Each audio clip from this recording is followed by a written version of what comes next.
all of your favorite recipes. Simply Food. You should know by now that you're in for a treat. Simply Food. There's no other channel where you'd rather be. Simply Food. Seafood, pasta, cakes, and pies. Sing and laugh and even cry. Like and share and hit subscribe. Simply Food by TY. Alright, I'm back. Alright, now look, today I'm going to be showing you guys how to make these braised short rib beef empanadas. And baby, they are everything. Let's go, honey. Alright, y'all, so let's go over the ingredients. So you're going to need cilantro, green onion, 2 jalapenos. I'm going to be using empanada discs that I just already got pre-made, hoisin sauce, soy sauce. Of course, you're going to need your beef short ribs. For the spices, we're going to be using accent, garlic powder, white pepper, onion powder, cumin powder, oregano, smoked paprika. Now, I have about 2 cups, a little over 2 cups of some beef stock. This is my homemade beef stock. Of course, you do not have to use that. And then I have light sour cream, and then I have some cotija cheese here. So that's what I'm going to be using today. You see that? You see that? You see that? Don't ask me for a damn ingredient list. Come on, try. All right, y'all, so let's get our beef short ribs nice and marinated. So I picked these up from my local Asian market a few days ago because they were on sale. And this is actually going to be a recipe that I'm going to be testing with you guys for the very first time. There is a Peruvian restaurant in DC that serves these beef empanadas that I'm absolutely obsessed with. So I'm trying to recreate that flavor. And I kind of have a good sense of what spices are typically used with Peruvian foods. But the one thing that they use at the restaurant that I thought was really interesting was hoisin sauce and soy sauce. So today we're going to see if I can replicate that recipe. I'm going to be adding in a ½ teaspoon of cumin powder. I'm going to be adding in 1 tablespoon of garlic powder,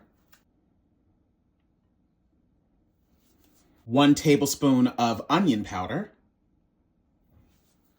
a ½ teaspoon of white pepper, a ½ tablespoon of oregano, a ½ teaspoon of smoked paprika, make sure that it is smoked, and a ½ teaspoon of accent. This is optional, but you guys know that this is definitely going to enhance the flavor. If you want to know what accent is, it's a flavor enhancer, aka MSG, a ½ teaspoon.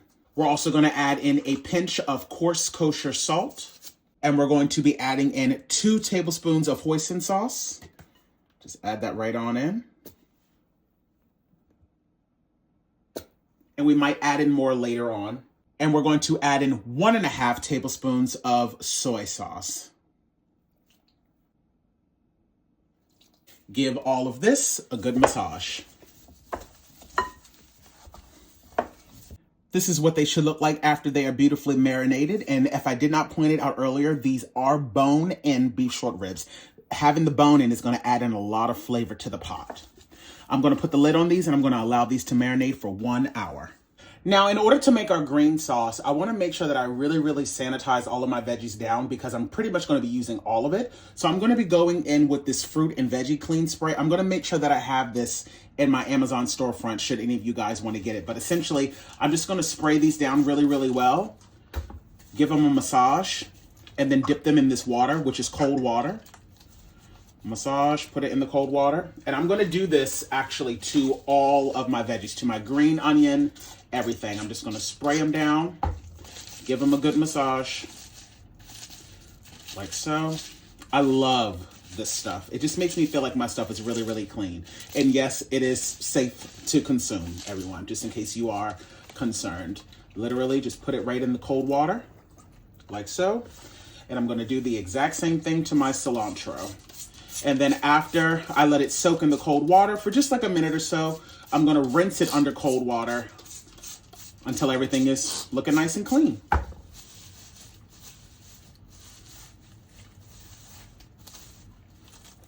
Just like so. I'm going to let this soak in this for just a few moments, and then I'm going to run it through a strainer under some cold water. Now, there's one other ingredient that I forgot to mention earlier, which is you're also going to need 2 limes. So make sure you go on ahead and rinse those down thoroughly as well. Now, all I'm going to do to prep my green onion is, of course, remove the tips, remove the ends. We don't need that. Get rid of that. And then I'm also going to separate the whites from the greens. And I'm just going to give the greens a rough chop. and throw those directly into the bowl because the whites are actually going to get chopped up and mixed into the meat that's going inside of the pot later on. So we can go on ahead and set the whites separate. For the cilantro, literally just remove the stems. Don't need any of that.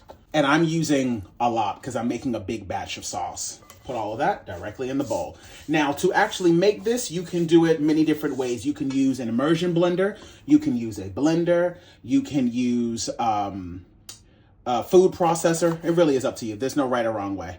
Now, depending on how spicy you want yours to be, you can remove the seeds and the membrane. I'm actually going to leave all of that in, but just to make the process a lot easier when it comes down time to blending all this together, literally just giving it a rough chop. And this is the reason why I said you want to make sure that you're washing everything down because we're pretty much using everything. And those were 2 large jalapenos, so it's going to have a nice little kick to it, but not be too overwhelming. Because I'm going to be making a relatively large batch, today I'm going to be doing mine in my food processor. So literally just add everything in. I'm also going to add in the juice of 2 limes. Now, the reason why I like to get 2 is because you never know if one of them is super, super dry. You really want to end up with, I would say, about 2 to 3 tablespoons worth of fresh lime juice. Do not use the bottled stuff. This is the amount of lime juice that I will be using. I did end up using both of the limes. Add that directly on in. I like mine super, super tangy, so. Add in some coarse kosher salt, a nice pinch. A nice little pinch of black pepper. You don't have to add too much black pepper though because you're already going to be getting heat from the jalapenos.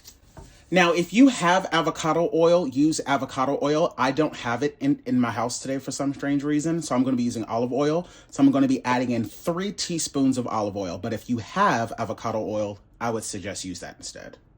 Just because that is flavorless and using olive oil will add just a slight, tinge of olive flavor to it, but I'm only using 3 teaspoons, so it's really not going to be that big of a deal. Before we add in any of the other ingredients, let's go on ahead and blend this down first. Now, before we blend it down fully, I've kind of just given it like a little rough chop. We're now going to go on ahead and add in the last bit of ingredients. We're going to be adding in 2 1/3 cups of light sour cream, 2 1/3 cups. And this is about how much cheese I will be adding. This is probably about what? 1.5 inches, 2 inches thick worth.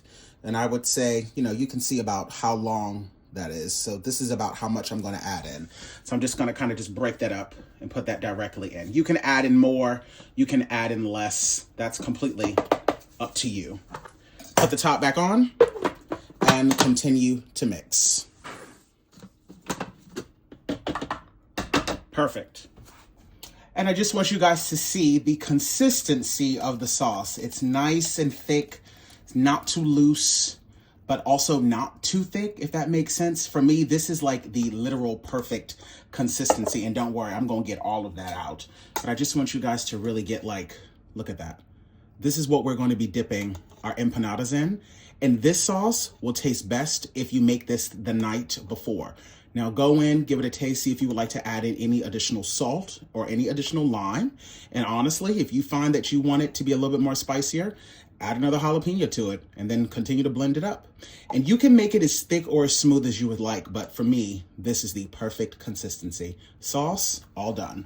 And I just wanted to say before I move on to the next part of this recipe, just make sure that you guys be very mindful of what aspect of the dish you want to oversalt. Meaning, you cannot oversalt the meat and also oversalt the sauce. If so, by the time you dip the empanada into the sauce, it's just going to taste like one big mouthful of salt. So either find the perfect combination and, make sure that the meat is salted perfectly and this is salted perfectly, or if you want to lean one way or the other, that's completely fine. But just make sure that you don't get so caught up in making this super, super salty, because if you season your meat properly, everything will balance out, okay? So just go on ahead, put a lid on this and plop it in the fridge. Again, be better if you do this overnight. To my Dutch oven pan, I'm going to be adding in just a splash of olive oil. I already have my oven in the process of preheating to 325 degrees.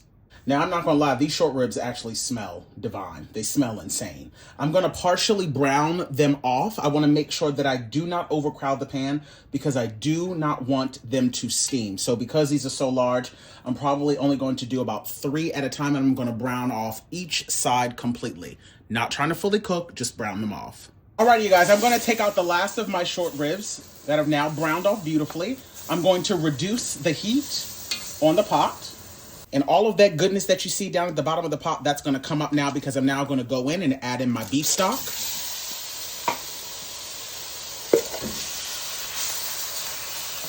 I'm also going to add in the whites from the green onion. And remember, the heat is now on low, and I'm just going to take my spoon and just scrape up all that goodness from the bottom. And like I said, I would say that this probably averages out to about 2.5 cups worth of stock. We're not trying to make this, soupy. We're not trying to make a stew. We want this to be nice and thick. So we're not probably going to have to add much more liquid to this at all. Once this melts back down, I'm then going to add the meat back to the pot. Alrighty, y'all, so now I'm going to go on ahead and add in all of my short ribs back to the pot. And do not stress out about the fact that they're not fully covered in the liquid. That's completely fine. These are going to release a lot of liquid on their own anyway, because I'm going to be placing the top on these, and I'm going to place these in an oven preheated to 325 degrees. We are going to cook these low and slow until essentially the bone has separated from the meat, and I'm able to just shred this up, and it just kind of melts in your mouth. And like I said, it's going to release its own liquid anyway, and as you can see, it's kind of already fully submerged. So now what I'm going to do is I'm going to put the top on this, place this in the oven, and I will let you guys know exactly how long it took to cook this. Alrighty, you guys, so I just wanted to show you all. So these have now been cooking at 325 for exactly 2 hours. And as you can see, the bones are already starting to slightly separate from the meat, but they have a little bit longer to go. So what I'm going to do now is I'm going to place this back in the oven, uncovered though this time, and I've now increased the temperature up to 375. All right, y'all, so let me give y'all the rundown. So once again, these baked with the lid on at 325 for 2 hours.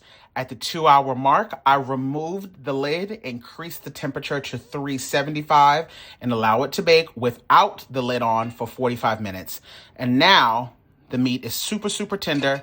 The bone is literally separating. So now what I'm going to do is I'm going to take this out of the pot and I'm going to shred the meat up, and then I will come back in a few moments. I have separated the meat from the bones and the fat. And when I say fat, I made sure that all of this membrane that's attached to it, I don't want that to be in my final dish. So I separate all of that. And of course the bones, I don't keep any of that. And so now literally all I got to do is go in and shred up this meat. And as you can see, honey, this meat is good and tender. This is going to be absolutely insane. Alrighty, so what I've done is I've gone in and I've skimmed off a little bit of the fat because I don't want to leave all of that oil in there. If a little bit is in there, that's totally fine. Now I'm going to return the meat back to this. I'm going to add in 2 additional tablespoons of hoisin sauce now, and 1 additional tablespoon of soy sauce. Give all of this a good mix, and no, I do not have the heat on. At this point now, what I want to do is I actually want to allow this to cool off. Now, this is also something that would also be amazing if you cooked it the day before. That'll really allow the time for the meat to just soak up all of these delicious juices. Also, because when you make your empanadas, you do not want to place extremely hot meat into that cold dough. So, make your sauce the day before, make your meat mixture the day before, and then when you're actually ready to fry them and or bake them, all you have to do is literally just put the cold meat inside of the dough, and then it's either going to heat up because you either fried it or because you baked it. So now I'm just going to allow this to kind of cool off until it gets down to room temperature, and then I'm going to plop this in the fridge, and then I will be back tomorrow to actually fry these bad boys off. You can go in, give it a taste, see if you would like to add in any additional spices, but for me, this is now perfect. Alrighty, you guys, let's go on ahead and assemble our empanadas. Now, just be mindful, I made sure that I picked the dough that can be baked and can also be fried. Not all of them are interchangeable that way, so just make sure you pay attention to which one you pick up. I'm going to be shallow frying mine today. You could also do it in the air fryer. You could bake them. You can really do whatever you would like. That's completely up to you. This process is super, super simple. All you literally need is just a little bit of water here on the side. And I'm just going to go around the outside. They don't need to be overly saturated. The key to making empanadas is you got to make sure that you don't overstuff them. You're going to be tempted and you're going to want to overstuff them. But trust me, don't do it. Trust me. I have my meat here that is shredded. I'm just making sure that I kind of just drain out just a little bit of the juice. Not all of it, but I just don't want it to be soaking wet on the inside. Boy, this is about to be some serious eating here. Like this right here, that is the perfect amount. And now literally just fold it on over, honey. It's just that simple. I'm going to push this on down. And if any liquid comes out, that's totally fine. Don't stress yourself out about it, because that meat's going to be juicy anyway. I'm just taking my fingers and I'm just applying a little bit of pressure right around the outsides. I'm now going to take a fork and I'm just going to pinch and close down the ends so that I can make sure that nothing leaks out. And just to be safe, I'm going to flip it around, and I'm actually going to do it on the back side as well. And that there is how I filled up the empanada. I'm going to repeat that process. I'm only going to be frying up 2 for y'all because I'm really just making this so that y'all can kind of see the end result. And like I said, the rest of this filling, I'm going to freeze it. I'm going to literally put it in the freezer. And then when I'm ready to actually like throw down with these, or if I'm having a party and let's say I want a cute little appetizer, honey, I will already have this made up and ready to go. And now go on ahead and place these in the refrigerator while your oil is heating up, so that that'll give these a moment to kind of firm up just a little bit. Alrighty, you guys, so my oil is just about reaching 350, so I'm now going to gently place these in the oil. And remember, once these are golden brown, they are fully cooked because everything on the inside is already cooked. So we just want these to become golden brown. And just a little pro tip when making empanadas, understand that they will darken a little bit more as they begin to cool down. So you don't want them to be dark, dark brown when you take them out, or they're going to end up looking black. So these have only been in the oil for probably almost maybe 2, maybe 3 minutes. And it's almost time for me to already take these out of the oil. Because remember, again, the filling is already fully cooked. All we're doing is heating it through and getting the outside nice and crunchy and golden brown. Like this right here, this is almost the perfect color. If you guys can see, this is almost just about what we want. Alrighty, these beauties are all done. They are golden brown. I'm going to place them on a wire rack to allow some of the excess oil to kind of drain off a bit. And then it's going to be time for us to do a taste test, honey. Look at how beautiful that is. Absolutely stunning. Our empanadas have slightly cooled down. I'm now going to transfer our delicious dipping green sauce to a bowl. Yes, I am putting an excessive amount just because I want to, because that's how excited I am. Woo! Boy, this is about to be good. Okay, so although I'm going to give you guys a real-time reaction, I just wanted to give you guys a quick little rundown on my initial thoughts. I think they fried up perfectly. I really did enjoy the spices. I think if I make these again, I might add in a few different spices, but overall, I was really, really happy with it. And for the sauce itself, the next time, I think I'm going to add in like 4 jalapenos because I really, really want a nice kick to mine. And also just know that if you're one of those people that do not like the taste of cilantro because it tastes kind of like soap, you can swap out the cilantro for parsley and you should be able to somewhat still get the same aesthetic. So that's just my initial thoughts. Let's go in for the taste test now, though. Do y'all see this braised short rib empanada I just made with this divine green sauce? Taste test. Mm.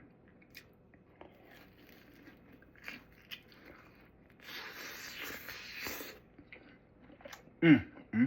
Mm. Mm. Mm. Mm.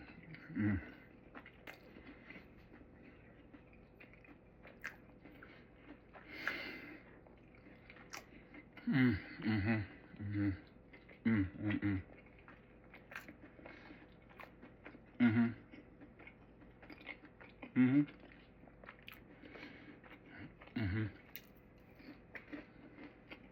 make it. Slaying in the kitchen. Simply Food by TY. We hope that you enjoyed Simply Food by it. TY. If you haven't took the time, make sure you subscribe. Thanks for watching. Thanks for watching. Thanks for watching Simply Food.